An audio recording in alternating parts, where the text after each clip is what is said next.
জয়গুরু। আজ চর্চা করব সত্যযুগ থেকে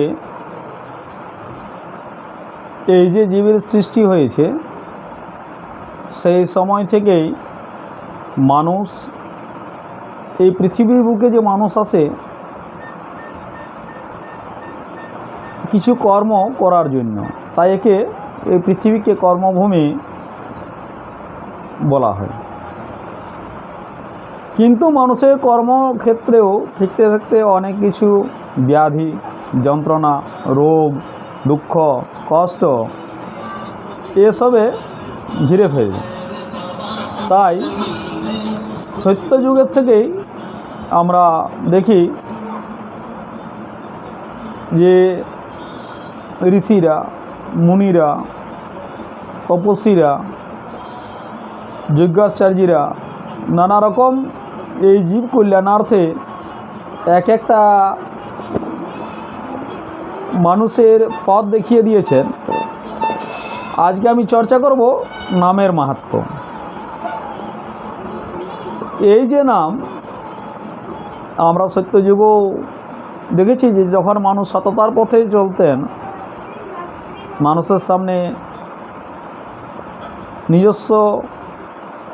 নিজের কিছু স্বার্থের জন্য কিছু ছিল না, নিজের কামিনী কাঞ্চনে তারা আসক্ত থাকতেন না। তাই সততার পথের থেকে থাকতে থাকতে সেটাতে মানুষের দীর্ঘজীবী, আরোগ্যবান এবং মুক্তির পথ। তাই যদি দেখা যায়, শ্রীরামচন্দ্র দেখিয়ে দিয়েছেন তিনি পূর্ণব্রহ্ম নারায়ণ হওয়া সত্ত্বেও মানুষকে মানুষের রূপে এসে, পূর্ণব্রহ্ম নারায়ণ মানুষের রূপে এসে দেখিয়েছে যে কর্ম মানুষ সবই কিছু করতে পারে এবং ভক্তের মান বাড়াবার জন্য তিনি অনেক কিছু দেখিয়েছেন। যেমন আমরা যদি দেখি যে সমুদ্র মন্থনের সময় যার ইচ্ছা কামনাতে সম্পূর্ণ সংসারের সৃষ্টি, তো সমুদ্র পার হওয়া তার জন্য কিছুই ছিল না। কিন্তু সব যখন বানর এবং সবাই যখন চিন্তায় গ্রাসিত হয়েছিলেন, সেই সময়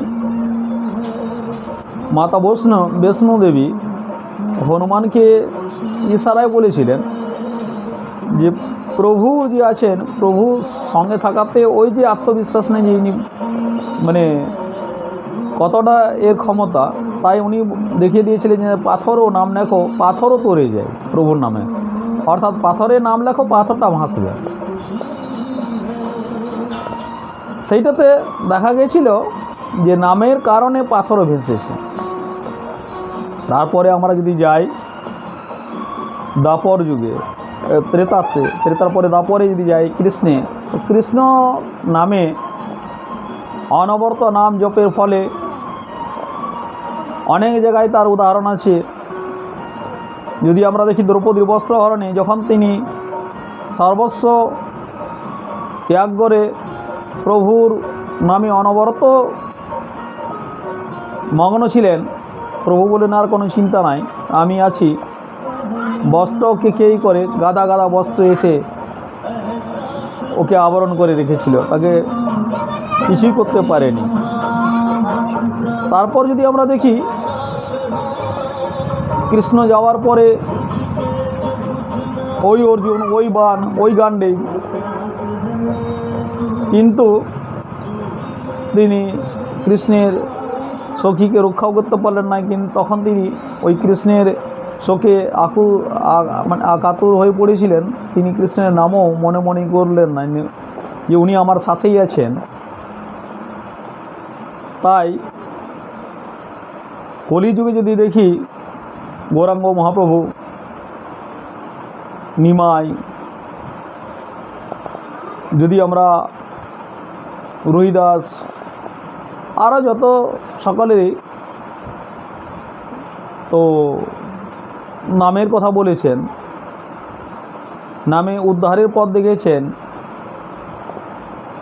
পরে আমরা অনেক সন্ত মহাপুরুষ এসেছিলেন। ঠাকুর শ্রী শ্রী অনুকূলচন্দ্র তিনি নামের প্রতিভাতে দেখিয়ে দিয়েছেন যে মৃত মানুষকেও বাঁচানো যায়। তাই নাম ছাড়া পৃথিবীতে গতি কিছু নাই জীবের। এর ভিডিওতে আমি আগের ভিডিওতে জানাবো যে নামের কি কি মাহাত্ম্য। তাই ভিডিওটি যদি ভালো লাগে তো দর্শক ভাই বন্ধুদের কাছে আমার বিশেষ অনুরোধ, please subscribe and likes my channel. জয় গুরু।